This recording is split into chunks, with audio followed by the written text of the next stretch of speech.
হোলার বাড়ি কোনায়? আমি কি ভিডিও করেন না ভিডিও না, এটা বিয়ে যে দিমু এটা তো একটা ডকুমেন্ট লাগবে, নাহলে তো কবে আমরা জোর করে আমরা বিয়ে দিয়ে দিস, নাহলে তো কবে আমরা জোর করে বিয়ে দিয়ে দিস। এটা হেতে কই তারা মাই ভালোবাসার প্রকার আর কোনো কিছু আছে না। আবার ভিডিও দিতেন, ভিডিও না করলে তো সমস্যা, ভিডিও করলে তো বিয়ে হইব। মানে হোলারে আপনি ভালোবাসেন কেন? হোলারে আপনি ভালোবাসেন? বাসি।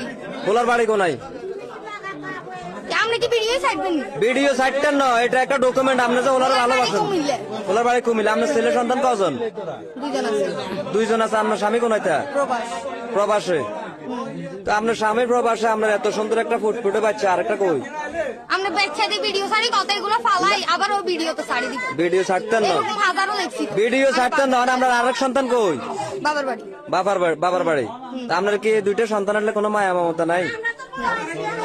হ্যাঁ আছে তো সন্তানের তো কাণ্ড এখন নাই, ছিল। মানে সন্তানের মায়া আছে, কিন্তু এই সংসার আমরা করতেন না। মানে আপনি যে ছেলেটা ধরা খাইছে যে এখানে আসে তার সাথে চলে যাবেন, মানে তারে বিয়ে করবেন, এই সংসার থাকতেন না। তো এই সংসারে যদি আপনি সাড়ে চল্লিশ যান, তাহলে দুইটা বাচ্চার কি হইব? সেটা তার গার্ডিয়ান দেখবো। মানে বাচ্চা এখন তুই চলে যাবেন। মানুষের যদি ডিভোর্স হয়ে যায়, তার ফুলা ফাইন্ডে কে দেখে? অবশ্যই গার্ডিয়ানে দেখে।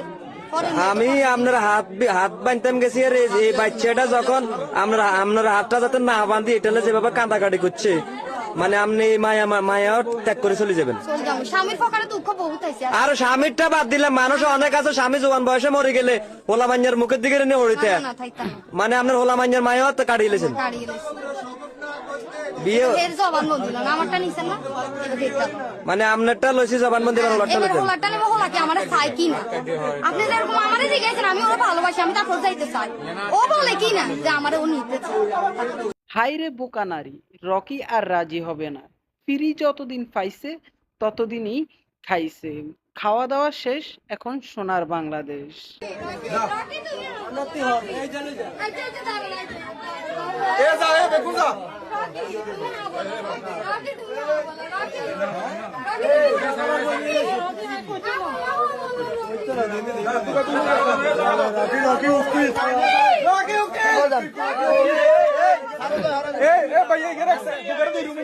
স্বামী ব্যতীত বিবাহিত নারীকে যদি কোনো পুরুষ ভালোবাসে, কেবলমাত্র তার দেহ ভোগ করার জন্য ভালোবাসে। এই জিনিসটা কবে তোমরা প্রবাসীর স্ত্রীরা বুঝবে? যে ছেলের জন্য স্বামী এবং শেষ পর্যন্ত দুইটা পুটপুটে সন্তানের মায়া ত্যাগ করেছ, আজকে সেই ছেলে ভরা মজলিসে তোমাকে নিতে চায় না, কারণ তুমি বিবাহিত অন্যের স্ত্রী। আর এই কথাটা প্রবাসীর স্ত্রীদের জন্য, যারা অন্য পুরুষে আসক্ত। একটা কথা বলি কি বোন, বিবাহিত নারীদেরকে কোনো পুরুষ ভালোবাসে না, শুধু ভোগ করতে চায়। মাথায় রাখি ওই কথাটা।